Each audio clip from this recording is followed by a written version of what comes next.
Hello guys, আসসালামু আলাইকুম। আজকে চলে এসেছি ফরিদপুর জেলা, আর আমি আছি আপনাদের সাথে মোল্লা ব্লগার। যেহেতু আমার বাসা ফরিদপুর জেলায় অবস্থিত, অতএব ফরিদপুর জেলার কোনো সুনাম আমি করব না, কারণ ফরিদপুর জেলার আমার বাসা, আর নিজের ঢোল কখনো নিজে পেটাতে নেই। এই কারণে আমি ফরিদপুর জেলার কোনো সুনাম করব না। আপনারা আসবেন, দেখবেন, এবং ভালো হলে ভালো বলবেন, খারাপ হলে খারাপ বলবেন। যাই হোক, আমরা ফরিদপুর জেলায় ছোট্ট একটি ঘোরার জায়গায় আসছি। ঘোরার জায়গাটা আপনাদেরকে ঘুরে দেখাবো। এই ঘোরার জায়গাটি হচ্ছে ফরিদপুর জেলা বা ফরিদপুর শহর হতে বাইপাস রোড হয়ে গলন্দ অথবা দৌলতদিয়া ঘাটে গিয়ে মিশেছে। তার মাঝখানে হঠাৎ বাজার টু কাঁচাইটেক একটি রোড আছে। সেই জায়গাটি অনেক সুন্দর একটি জায়গা, যেখানে প্রচুর মানুষ ঘুরতে আসে। আর এই ঘোরার জায়গাটি আমার কাছে সবথেকে প্রিয় একটি জায়গা।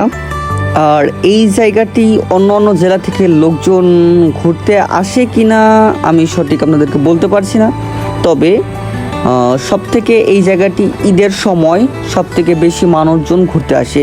এবং আরেকটা সময় বর্ষার টাইম, সেই সময়ে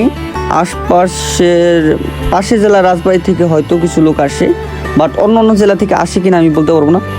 কিন্তু তারপরেও ঈদের সময় অনেক মানুষ হয়ে থাকে। এমনকি এই যে বর্ষার সময় যখন এই খালে পানি আসে, তখন এই জায়গায় প্রচুর লোক ঘুরতে আসে। যদিও এখানে একটি ভাসমান রেস্টুরেন্ট হয়েছিল, কিন্তু দুর্ভাগ্যক্রমে এই রেস্টুরেন্ট এখন আর নেই।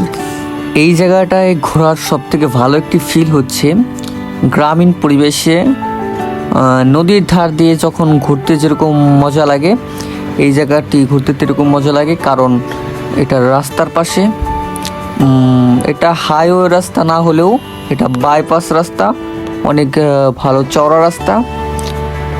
যাই হোক, এই রাস্তাটার সুনাম তো অনেকই করলাম, কিন্তু এই রাস্তাটার একটা কালো একটা অধ্যায় আছে। সেটা হচ্ছে এটা রাত 10টার পর রাস্তাটা খুব ভয়ানক হয়ে থাকে। অর্থাৎ এই রাস্তাটায় রাত 10টার পর ডাকাতি বা চুরি ছিনতা এই ধরনের আর কি, বা এখানে কিছু কিছু সময় মার্ডারও হয়ে থাকে শোনা যায়। যেহেতু আমার পাশের এলাকায় আমার বাড়ি, আমি ছোটোবেলা থেকেই শুনেছি এই জায়গাটাই খুব ফাঁকা একটা জায়গা, তো অনেক আমি এই পর্যন্ত 4-5টা মার্ডারের ঘটনা ঘটেছে আর কি আমার দেখা মতে। যাই হোক, আপনারা রাত 10টার পরে রাস্তায় না ঢোকাই বেটার।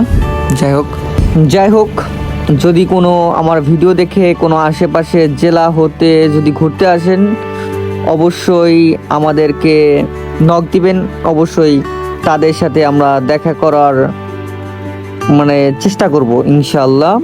আর আমাদের ভিডিওগুলো যদি আপনাদের ভালো লেগে থাকে, অবশ্যই আমাদের এই পেজটিকে ফলো করবেন এবং আমাদের ইউটিউব চ্যানেল মোল্লা ব্লগার 501 এই চ্যানেলটিকে সাবস্ক্রাইব করবেন।